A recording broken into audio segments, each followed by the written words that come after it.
Saudações em Goiás, 7h30 da manhã, o tempo tá nublado e a temperatura tá muito agradável, tá? Acho que tá 16, 17 graus.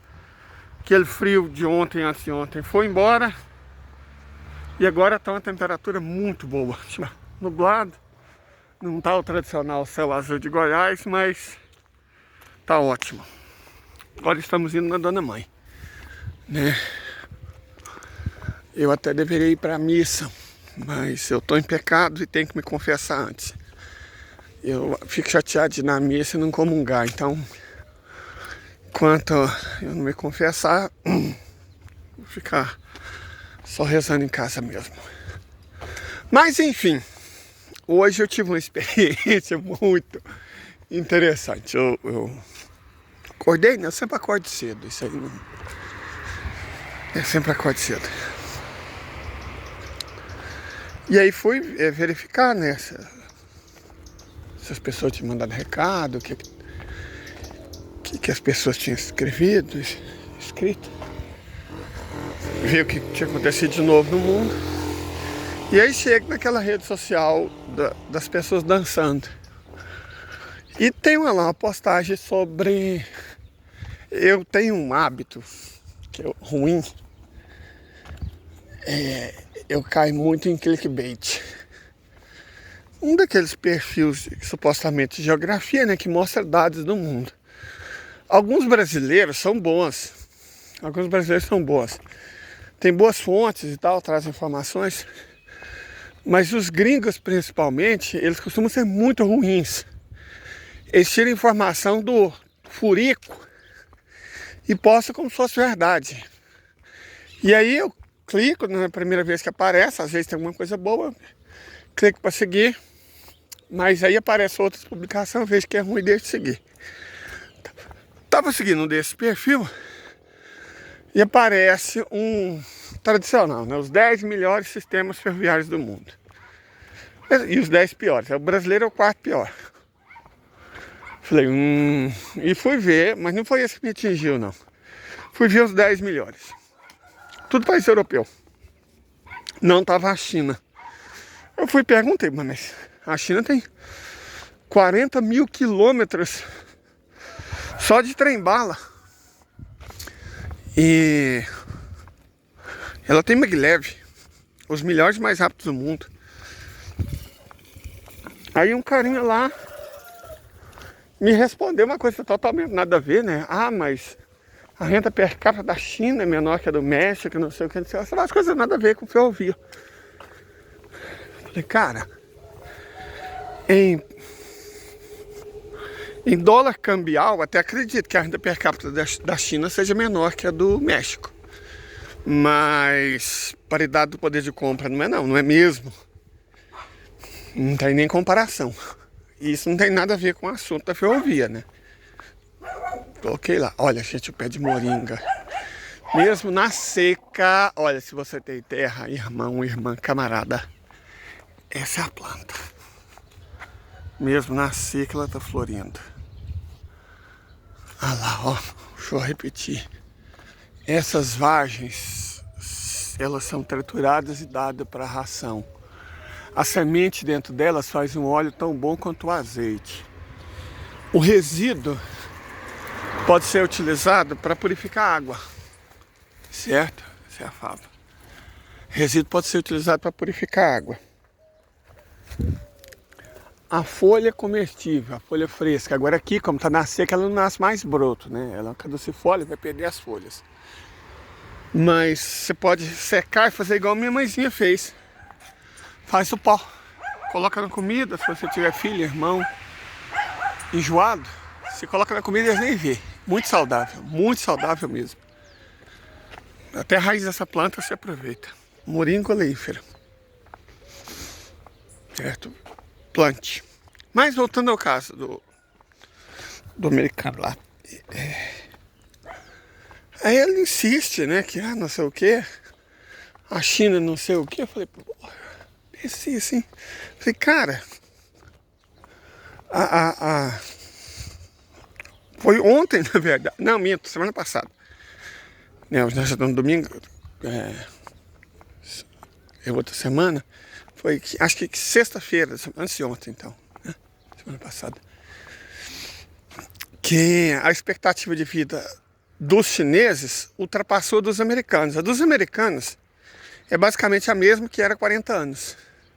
Só para vocês terem uma ideia, quando houve a Revolução Chinesa, a expectativa de vida do país era de 35 anos. Nós falamos sobre isso ontem, fizemos 3 vídeos sobre a China.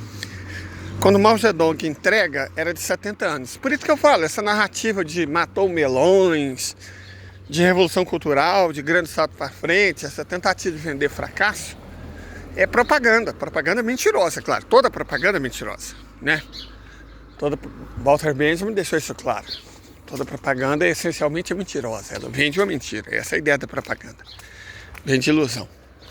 Então, Mao Zedong dobrou a expectativa de vida do chinês, de 35 para 70 anos. Ela deu uma caidinha no governo de Deng Xiaoping, pelas questões que eu já expliquei, né?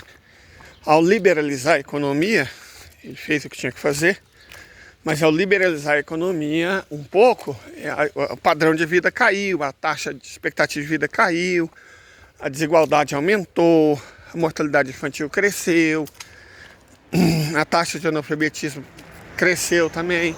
Então, sempre que você liberaliza a economia, coisas ruins acontecem, no sentido da desigualdade. Como eu disse, a gente não critica o Deng Xiaoping, porque o momento histórico era muito complicado, né? Fim da União Soviética, queda do Muro de Berlim, a tentativa de impor uma revolução colorida em Tiananmen. A China está passando por uns momentos difíceis. Então a gente tem que levar isso em consideração, né?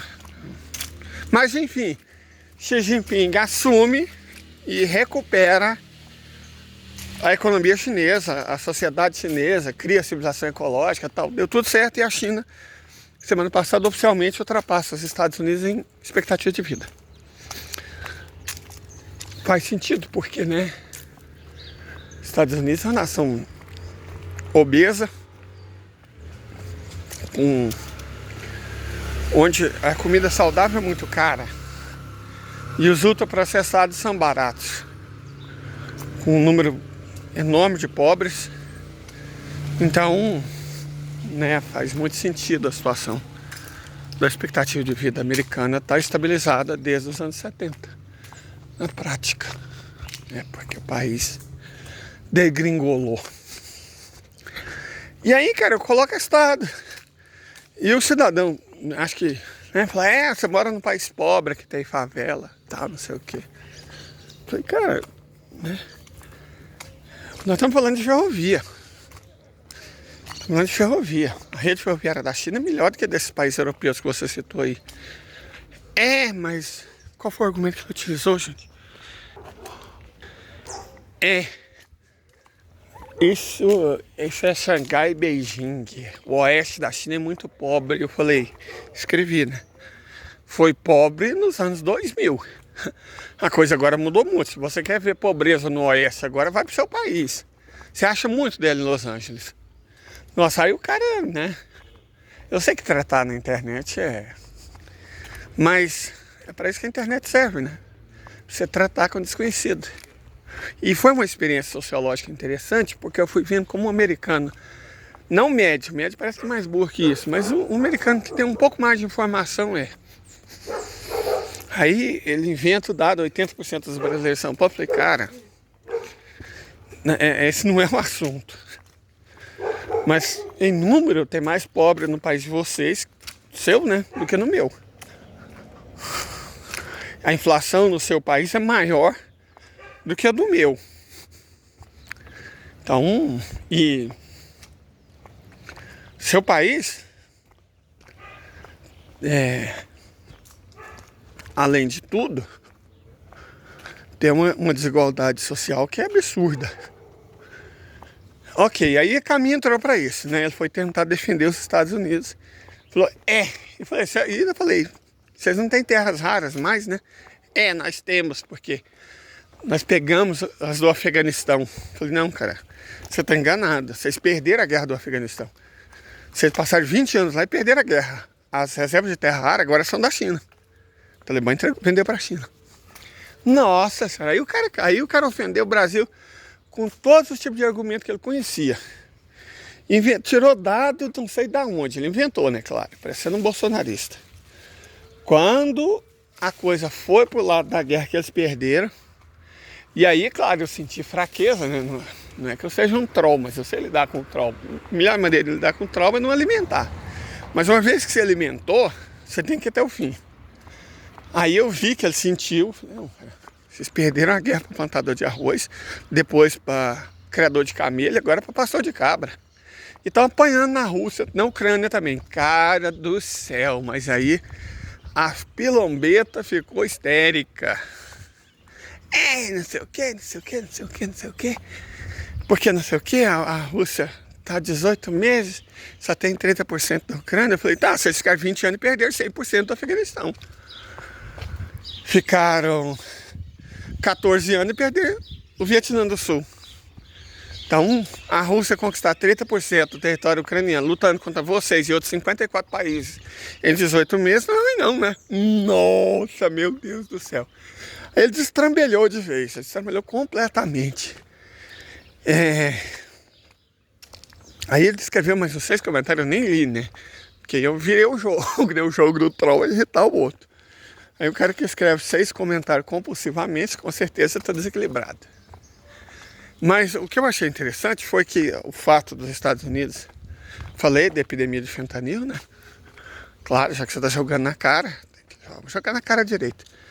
Falei da questão do fentanil, né? 100 mil, todo ano troca de plano espiritual só por causa do vício nessa questão específica. Mas nada disso, pobreza, a inferioridade tecnológica, o fato deles não terem trem-bala, maglev, né? Eu joguei na cara que a China tinha e eles não. Nada disso deixou ele de fato comovido, mas quando eu falei das derrotas, quando eu falei que eles perderam Vietnã, Iraque e Afeganistão, nossa, mas aí o homem mudou completamente o discurso.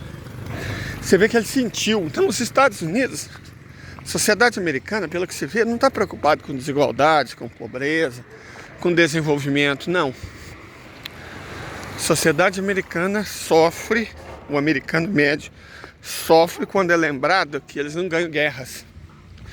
E, cara, um país que tem hospital de veterano é um país doente. Isso é indiscutível, é um país doente. Porque hospital de veterano só faz sentido, né, quando você vive numa situação de guerra permanente. Porque as pessoas feridas numa guerra convencional, elas são tratadas em hospitais convencionais. Mas se você precisa ter hospitais específicos para tratar de veterano de guerra, e eles têm isso desde os anos 40, é porque o país vive em situação de guerra permanente. E de fato, com exceção de um período breve sobre Jimmy Carter, desde a Segunda Guerra Mundial, os Estados Unidos não conheceram paz. Certo? Não conheceram paz. Foi só guerra, guerra em cima de guerra. Então, a guerra, como para o Império Romano, se transformou num modo de vida. Certo? No modo de vida.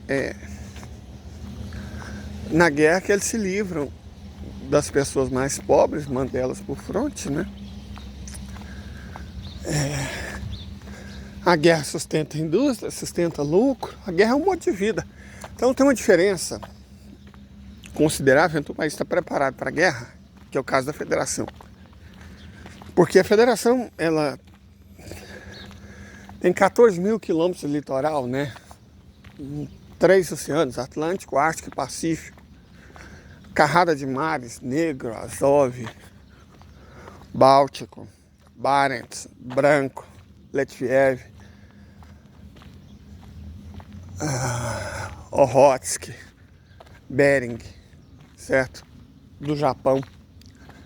Então, é um litoral imenso, tem fronteiras enormes, com quantidade... Só lembrando aqui, vou começar Vamos fazer no sentido horário. Fronteira com Coreia do Norte, China, Mongólia, Cazaquistão, Turcomenistão, Azerbaijão, Geórgia, Armênia, Ucrânia, Bielorrússia, Polônia, Lituânia, Letônia, Estônia, Finlândia, Noruega. Então, fronteira carrada de país, muitos deles hostis, principalmente a oeste. Um país que historicamente já foi invadido por só nos últimos 1000 anos, desde a fundação da Rússia moderna, do povo do país. Foi invadido por tártaros, mongóis, os turcos da Ordem Dourada, os cavaleiros da Ordem Teutônica, né, alemães, lituanos, poloneses, suecos, depois franceses, os europeus, né, a Europa inteira, junto com os franceses de Napoleão. Depois metade da Europa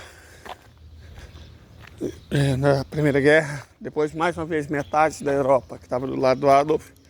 Então o país foi invadido, pilhado, saqueado, sabe, muitas vezes. Entendeu? Evidentemente que a Rússia teve que aprender a se defender. Então a Rússia tem uma estrutura de defesa que também não é normal. Mas a situação da Rússia não é normal. Como eu disse, cercada por inimigos, e inimigos ativos. Então, né, a Rússia, ela foi obrigada a se defender. A canarinha, gente, olha que beleza.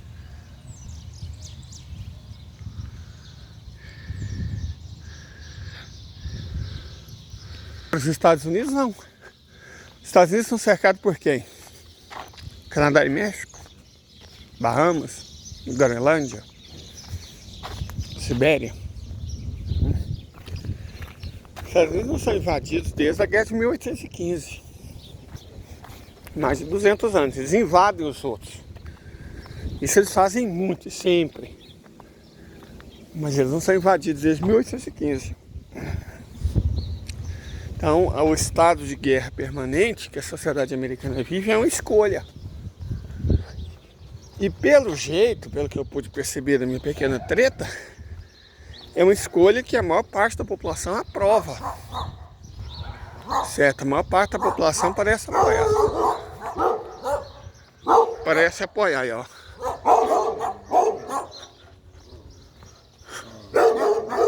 Parece apoiar a escolha da sociedade deles pela guerra. Certo?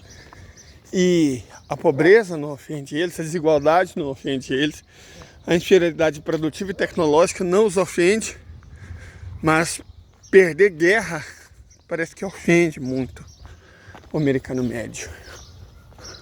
Certo? Parece que eles sofrem com isso, com a derrota.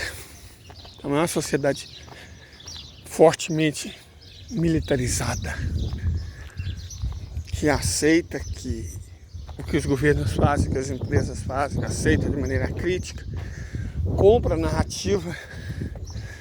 Sabe, o cara firmemente estava acreditando nas bobagens que ele dizia. Chegou no momento que ele estava inventando, claro que ele apelou, mas num primeiro momento ele tentou argumentar de maneira racional que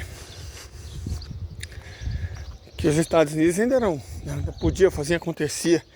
Que ok, tinha tido o negócio, eu citei o Germano e o Galho, né? Que a China não vai vender mais para eles. Nós temos reservas. Né? E as minas do Afeganistão são nossas. Falei, aí lembrei para ele que não era. Porque tinha perdido a guerra, o Talibã tinha retomado e tinha vendido para a China. Foi esse o momento que ele perdeu o equilíbrio emocional. Perdeu completamente. Então, eles acham normal roubar o recurso dos outros. Que, na verdade, foi o que eles fizeram com o petróleo do Oriente Médio, né? Quando você dá, em troca do petróleo, uma moeda fiduciária, ou seja, que não tem lastro, riqueza nenhuma, Você tá na prática roubando, cara. Você inventa um dinheiro, fala que aquilo vale alguma coisa e usa esse dinheiro fictício para roubar os recursos naturais do mundo, os recursos energéticos do mundo. E no estágio superior eles acreditavam que ia roubar a produção industrial do mundo. Foi por isso que eles transferiram as indústrias para a China, para a Ásia, para o norte do México. Porque eles acreditavam que imprimindo dinheiro eles não precisavam mais produzir. Produção era uma coisa desnecessária. Bastava imprimir dinheiro e comprar produtos industriais de empresas deles mesmos que usavam mão de obra de outros países. Então, os americanos, o Ocidente, usou como estratégia inventar moeda para roubar recurso natural e energético e depois avançou para inventar moeda, dólar, euro, libra, e roubar o resultado do trabalho dos outros. Certo? É um novo nível. E eles visivelmente acreditaram que isso duraria para sempre, que não haveria consequência de ter transferido a base industrial para a Ásia, que eles terem ficado sem indústria não seria um problema, conquanto eles mantivessem o que supostamente era mais importante, né? A indústria de defesa, mas nitidamente eles estavam errados. Certo? Eles estavam errados, eles erraram feio, erraram rude. E esse conflito na Ucrânia demonstra isso muito bem. A derrota que eles estão sofrendo, eles, os 54 aliados na Ucrânia, deriva principalmente do fato de eles não terem mais capacidade industrial, produtiva, de engenharia tecnológica. É isso. Deixa eu comprar pão pro bando.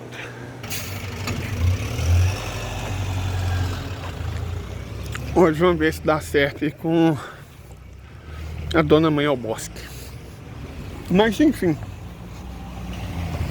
foi interessante, didático, eu diria, perceber com que o americano médio sofre, certo? E dá para entender como o Trump chegou ao poder e como ele vai voltar. O problema não foi o Joe e a Kamala terem destruído economicamente o país. Acho que isso eles suportam. É a derrota deles na Rússia, a derrota deles diante da Rússia na Ucrânia, é que vai fazer com que o público vote no Trump. Eu não creio que todo americano seja assim, né? Não creio, não é possível. Mas haja americano assim, é lógico que eu não duvidava. Eu nunca duvidei. Certo? Só que ver, conversar com um, tá, discutir, né? Bater boca pela internet. O que é errado, não faça. Foi chocante. E explica como eles chegaram no buraco em que eles estão, né? Eu só lamento. Mentira, lamento nada. Né? Azar deles. Tenha um bom domingo.